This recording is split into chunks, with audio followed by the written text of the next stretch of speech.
Hi, Zara. What are we doing? We're walking.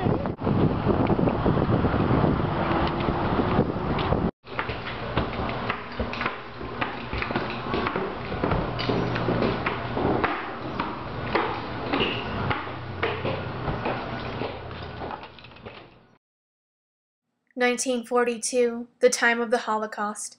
Anne Frank and her family, as well as others, are forced to hide in this secret annex in an office building. To escape the fact that she could not look out her window, Anne Frank would hang photos of Hollywood stars on her wall.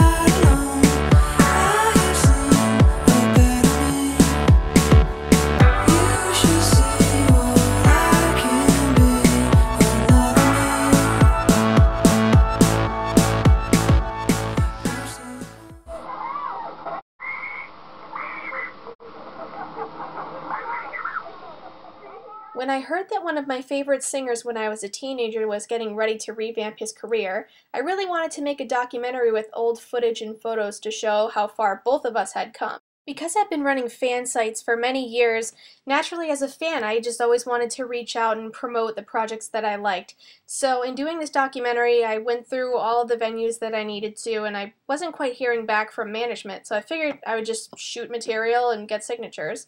The Star even retweeted what I wrote about doing the film, so I thought everything was fine. Got my signatures, shot my footage, was really excited, but then I was told that he was uncomfortable with the idea. I don't hold it against him, but in that moment I kind of felt like a fan stereotype, like I was stalking or something. It just didn't feel good at all. Bye-bye. Bye. With all that time I spent on what I thought was nothing, I decided to take some time off and hang out with my friend Sarah for encouragement. What do you think of my project that I'm doing, considering how hard it's been so far? You're the kind of person that doesn't give up till it's done. I didn't know if I wanted to make a documentary anymore, so I looked back into my old footage at an interview that I did with Brian Herzlinger, who made one of my favorite movies, My Date with Drew. And in that interview, he gave me a lot of uncanny advice. Video of me in 2001, like screaming at him on passing by on a fire truck in a day parade. Yeah, but that's great that you had that. Yeah, exactly. Yeah, no, I think just, you know, be careful that, one thing you gotta ask yourself is, does he need your help? Yeah. He's got 11,000 Twitter followers. Yeah. You know, you gotta ask yourself if he needs your help. It should be interesting. But no, but it's a good idea. Just be open to what the story becomes as you're going along. And, you know, just don't be disheartened at any point. You know, it's going to be, I mean, you can be, but don't give up on it. His advice was uncanny, but he also gave me some other really good advice. Do more, no? The thing is, you're cute, you're fun, you're a good personality.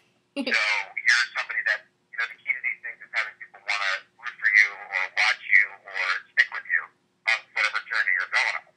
Yeah. So you got that going for you, which is great, and that's like, you know, 90% of it. In a worst case scenario, it'll be just you. All right, well, I know you got to get going, but I really appreciate it, Brian. I really do. My ego is clearly not bloated enough to think that I could center an entire movie around myself, so I went back to promoting my fan projects. I would eat one of these if we trended, and we did. Okay. Just... There's a best use before date for fire roasted eggs. I know they're not gonna... Ooh. Oh my god. I know that they're not alive, but oh my god. Oh my god. Oh my god. Oh. I know what you're thinking. Why would a sane person eat an ant?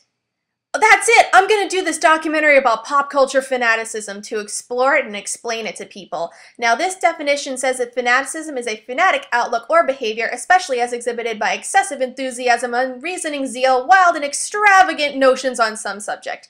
But I think fanaticism is this.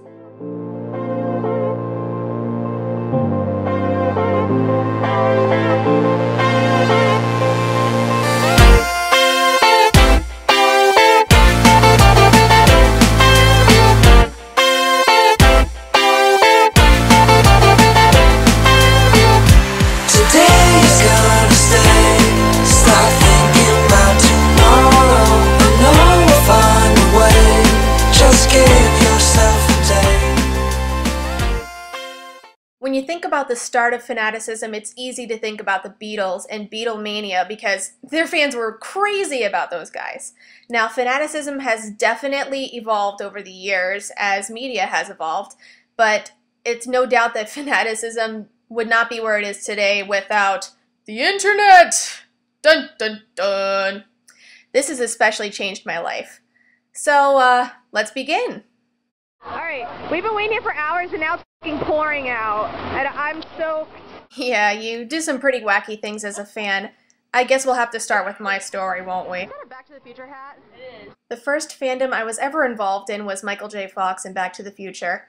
I think that was the first fan letter I ever wrote, actually. Day of my life. That was, I don't know what noise that was I just made. But it's awesome. It was a noise of excitement. Oh my god. Yep.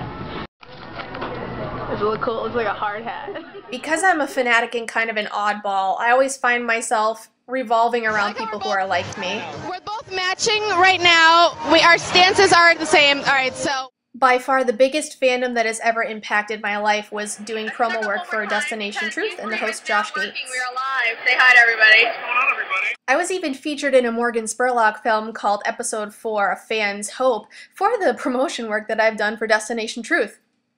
Did you see it? Wait, there I am. Yeah, you know, it was a cameo. It's crazy. Oh my god. Aside from doing promotional work for Josh and his show, I would also do radio programs where I would interview fellow fanatics of different subjects. Because of this, I realized there were so many different stories to tell and so many different people to, you know, put in the spotlight that it was natural that I had to show these other people's stories. Now, there are different fans. There are fans of music, there are fans of sports, fans of movies, TV shows, also, you know, fans of literature. Some fine books right there about fan culture. Overall, there are two types of fans. There's the casual fan, like my friend Annie here. Wait. And then there's the more devoted fan, like Jeanette in this film. That I ever get, I kind of fill them in before they even hire me that, you know, I'm a Dolly Parton fan. I let them know that, and that I want, you know, a flexible schedule.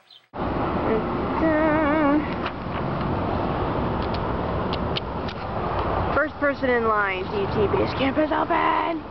Though some may find it ridiculous to show up that early for a book signing, that was the first time I also ever got to see that tree. There are just magical moments like that when you're a fan. I need to go get something at the library for him.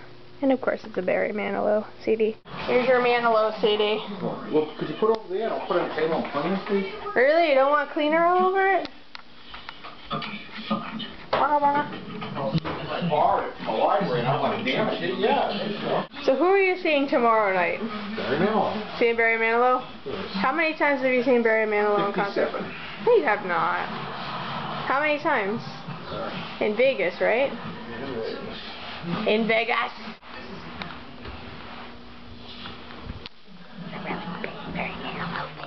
As a fanatic, you find yourself being nostalgic for the historic moments in your life. This is the dorm building I used to live in.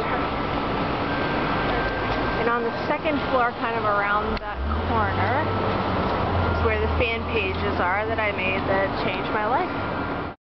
And as a fan, you always like to look into the history of your fandoms. Came across a better end. I'm also a huge Lady Gaga fan, so naturally I had to check out her New York City sites.